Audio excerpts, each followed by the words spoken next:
Good morning, good morning, good morning. Welcome back, everyone. We are doing a follow-up video as promised on Ethereum. We did Bitcoin over the weekend. I hope that video was helpful to you guys. I am now doing Ethereum. We are on the weekly time frame. We have done plenty of videos on this on the past. If you would like to see the last video so the doodles make sense to you, feel free to go and check our YouTube channel and just type in Ethereum. You will be finding a bunch of videos that we do on like almost a consistent basis. So feel free. If you haven't already, guys, please subscribe to the YouTube channel. It really helps me out, helps the channel grow, costs you nothing. Please do that. Leave a like, leave a comment. All of those things help the YouTube algorithm spread this to other like-minded individuals. I greatly appreciate it. Aside from that, guys, if you are interested in trading with me live, please feel free to join the Discord server. The link to the server is in the description of this video below, alongside all the other affiliate services that I use and recommend that helps this channel grow. And last but not least, if you're interested in any of our affiliate services, they are in the description of this video below, alongside all the other services that we use and recommend that helps the channel grow. So thank you guys so much for your assistance on that. I've already turned on the doodles. You can see how much nastiness is already here. We're gonna clean up stuff from our last video. You see the cup and handle. You see that we've been looking for this level right here between 45 to 49, around $5,000 to take profit.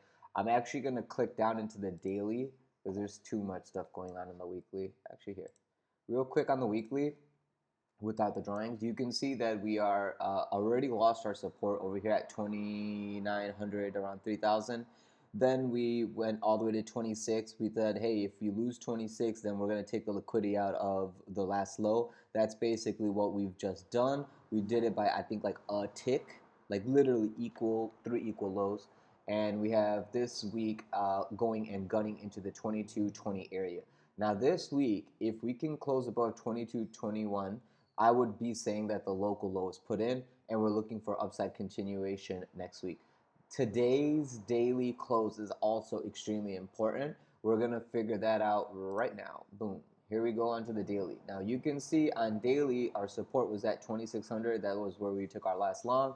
We lost that support and actually came and took out the liquidity all the way to the low, okay? All the way to the low. So someone is defending this guy around $2,000.50. I am actually going to do this right now. So that level is a very, very important level, and anything underneath that level is a risk for further downside. And there it is. I'm actually going to label it stop loss if it lets me. No, that's not the right one. That's okay. I'll do it later.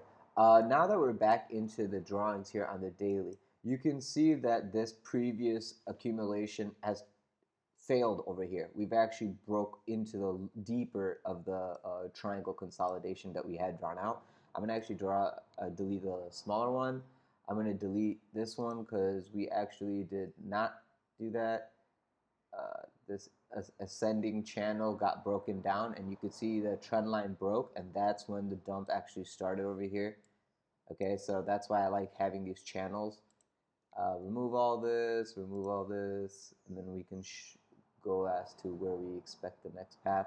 So here's the inverse head and shoulder head, and that's what we're trying to see if we can actually make the head here and then continue up. But if we continue to consolidate in this lower sideways area, it's totally understandable and acceptable.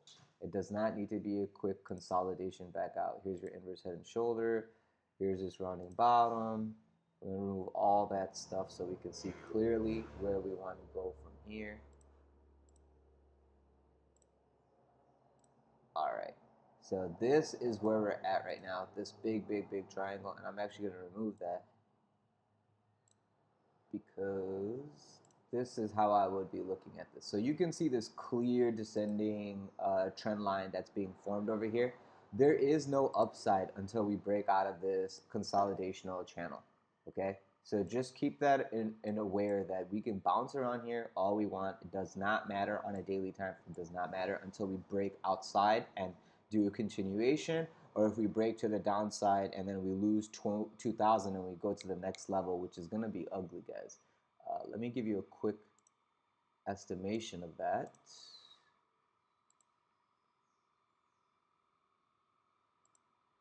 To lose ETH support of this level, you're looking at ETH at like around $200-300. I'm not looking for that to happen. I'm just going to leave that measured move there, just like we have this measured move here.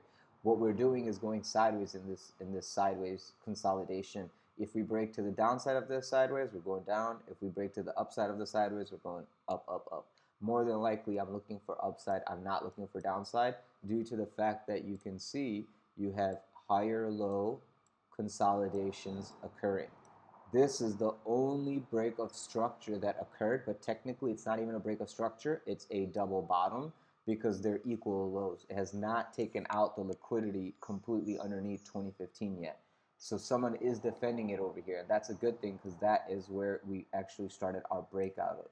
Okay, that's where we did our last accumulation in this range. So everything happening here is good for upside continuation because you have 3 big buys opportunity and 3 big sell opportunities and a sideways consolidation in an uptrend though.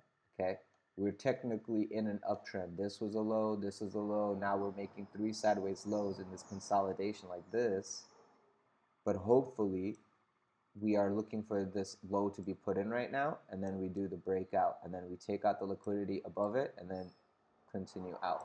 But that's what I'm looking for after this consolidation finishes, okay? So let's remove all that. We don't need all this stuff. Okay, now we can go back to daily.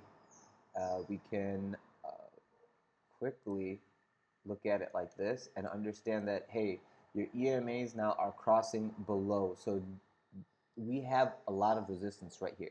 This previous order block is the new shorting order block. Until we can overcome this range over here, which is about 28.66 on ETH, there is no real upside to discuss. The resistance on top of the order block is the EMA, which is around $3,000. So technically right now, until we get above $3,000, there is no upside. And as we go slowly down and consolidate, these EMAs are going to come lower, lower, lower. This 200 EMA I expect it to sit right here at 28.50, and that 28.50 is going to be the new local high until we grind out the new local low around 2,000. And once we put in the low and take out the either the low or the high, that's which way the trend is going to be basically pushing. So we want to see this area be the new local low. We do not want to see lows under 2,200. I myself will entertain a long into New York Open from here around 23.20. 23.20, I will try to take a long because if you can look at your local consolidation, it's the inverse head and shoulder. So this is some ugly head and shoulder, but this is a head and shoulder, and the range should provide a measured move, short squeeze, whatever you want to call it, into above $3,000 just to take all this liquidity out. All this stop losses that are sitting here on these shorts is where all the liquidity is going to be targeted eventually. Here's all the money.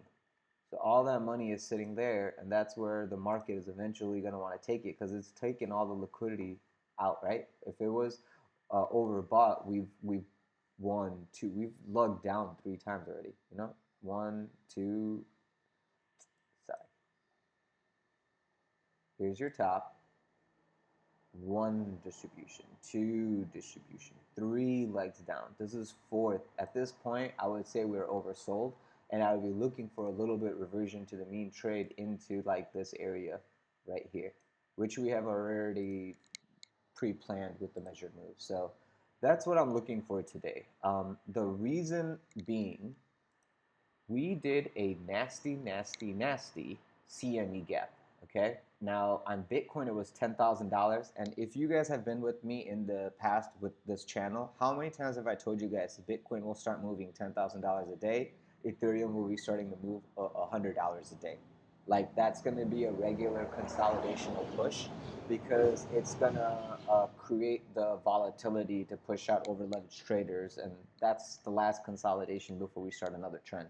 The sideways chop is to get rid of over leveraged traders. So right now you have about $137 gap a 6% gap on ETH and a 10% gap on Bitcoin to the upside.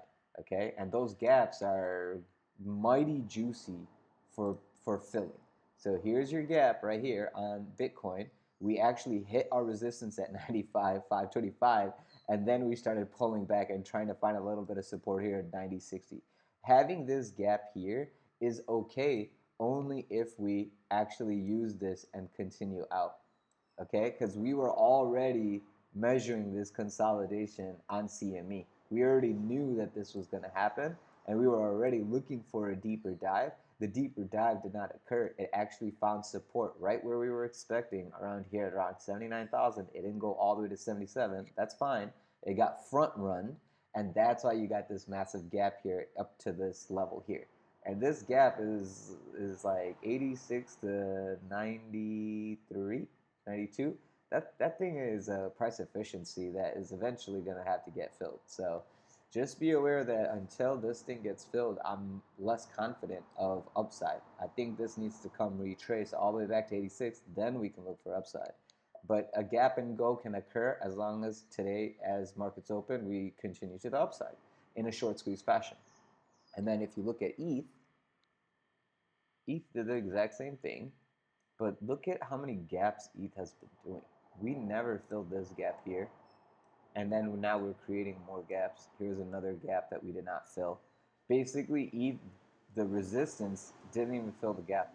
We still have this major gap above us we did not fill. And now you created this gap below us. So ETH is doing all kind of wonky stuff, but you can see the selling is slowing down. And this does want to look like it reversed. So this gap filling into 2250 is an opportunity, in my opinion, for that upside continuation in this inverse head and shoulder fashion.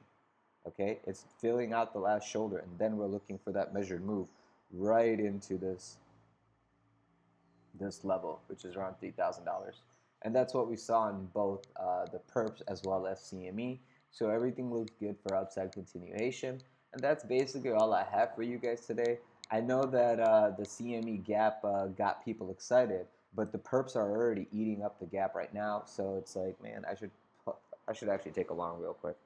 Let's pull up our phone and take a quick long on perps on ETH. And you guys can even hear me probably take it. Let's see.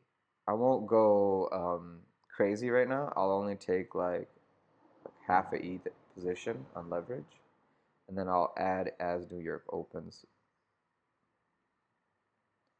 And I'm going to do it on cross 400x, so that way I do not use up all my monies. Okay, 34.36. Let's see. Come on, boy. Okay, 34.46 and 35 cents is where I took my fill, and I will manage that entry on the 21 EMA on the 4-hour moving forward. We have about 34 minutes for the 4-hour candle to close. I'm expecting the bottom locally to be put in because I'm looking for a pushback up above 24, and possibly if we are going to get that nice push, we'll go to 27, and that's when I will try to take profit. So I've taken my long right here. I'm waiting for the 4-hour close. If the 4-hour close is above 23.23, I'm looking for the next TP at 2400, and then I'll look for the local top at 25, and then we'll go to 26. So $300, $100, $100, $100. I'll take profits up like that. If we lose the local low at 2250, I will take my stop and I'll get out, and I will try to look to re-enter around 2150. I won't just take that $100 loss. I'll get out and I'll wait that $100 consolidation, because I do see it like this, right? This is how I see my triangle. So in this triangle, if I can reattempt it, cool, but I won't mess around with it if it loses the support over here at 2300, as the fib is already giving you those levels. 2380 is the resistance. 2309 is a support. This $80 range is where I'm entering. I entered at 2340-ish or 2335, whatever, so it's as close as I can. and under 2280, I might have my stop loss.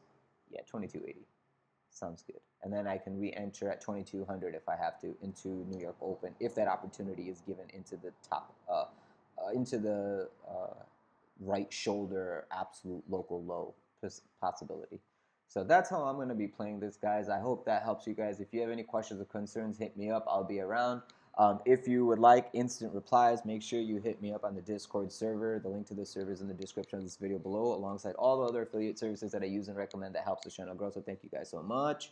Other than that, guys, please, please, please share this video with other like-minded individuals. Please, please, please leave a like and thumbs up, and leave me a comment letting me know what's the next video we should do.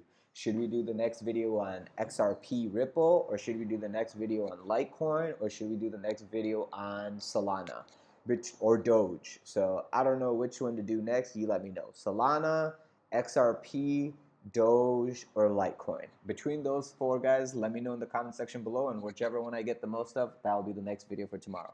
Thank you, guys. Have a great day. Talk to you soon. Adios.